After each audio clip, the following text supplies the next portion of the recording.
সকলকে সংগ্রামী অভিনন্দন জানাই।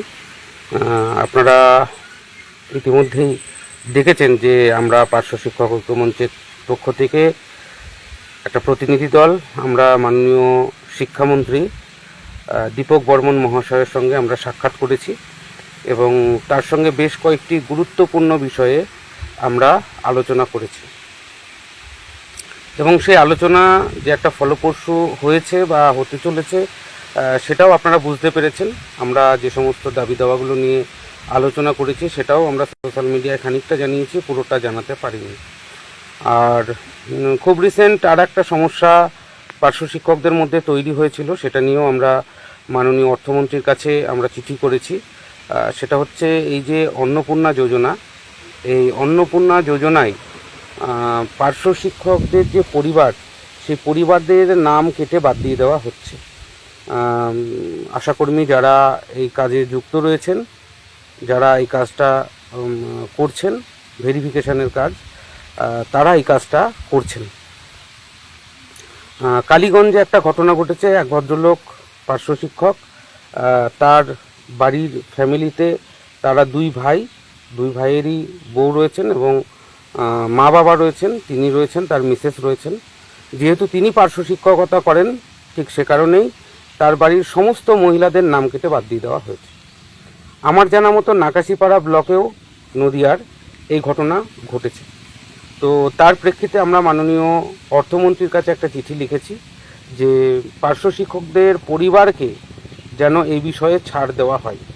তো সেই চিঠি তার কাছে পৌঁছেছে, তার হাতে পৌঁছেছে এবং তিনি এ বিষয়ে নিশ্চয় পদক্ষেপ নিয়েছেন বা নেবেন সে বিশ্বাস রয়েছেন। তার কারণ হচ্ছে আর কোনো ব্লক থেকে খুব বেশি এরকম ঘটনার খবর আমাদের কাছে আসেনি।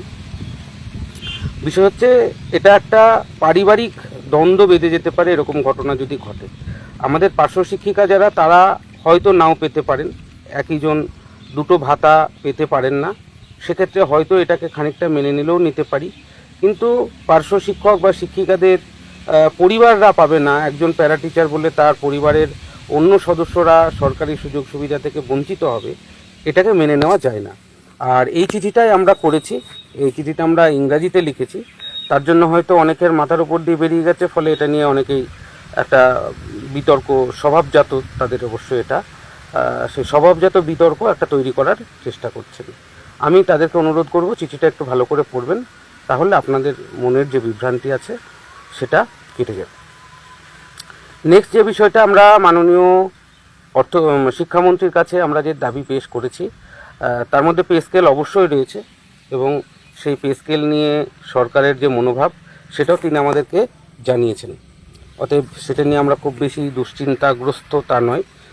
সবে একটা ভাতা বৃদ্ধি হয়েছে, সেটার কার্যকারিতা নিয়ে আমি ইতিপূর্বে 4খানা ভিডিওতে বলেছি। আপনারা ভিডিওগুলো মন দিয়ে দেখেন না, অথচ ফোন করবেন, মেসেজ করবেন, দাদা কবে থেকে লাগু হবে। আমি ইতিপূর্বে 4খানা ভিডিওতে বলেছি যে আগস্ট থেকে লাগু হবে এবং আমরা সেপ্টেম্বর মাস থেকে এটা হাতে পাবো। নেক্সট যে বিষয়টা সেটা হচ্ছে গভর্নমেন্ট অর্ডার এখনও হয়নি, একদমই তাই, আমিও জানি গভর্নমেন্ট অর্ডার হয়নি। সেটা নিয়েও আমরা শিক্ষামন্ত্রীর সাথে কথা বলেছি, উনি আমাদেরকে জানিয়েছেন এ মাসের মধ্যে যে কোনো দিন এর গভর্নমেন্ট অর্ডার বেরিয়ে যাবে। আর একটা বিষয়ে একটা পার্শ্ব শিক্ষক বিরোধী শক্তি তারা একটা চর্চা শুরু করেছে। এটা আমাদেরকে যাতে ছোট করা যায়, আগামী দিনে আমাদেরকে যাতে পার্শ্ব শিক্ষকদের যে আবেগ সেখান থেকে যাতে আমাদেরকে সরিয়ে রাখা যায়, সরিয়ে নেওয়া যায়, ঠিক সে কারণে আরও একটা 5,000 টাকা ভাতা বৃদ্ধির গল্প তারা ছড়িয়েছে এবং সেটা আমাদের নাম করেই ছড়িয়েছে।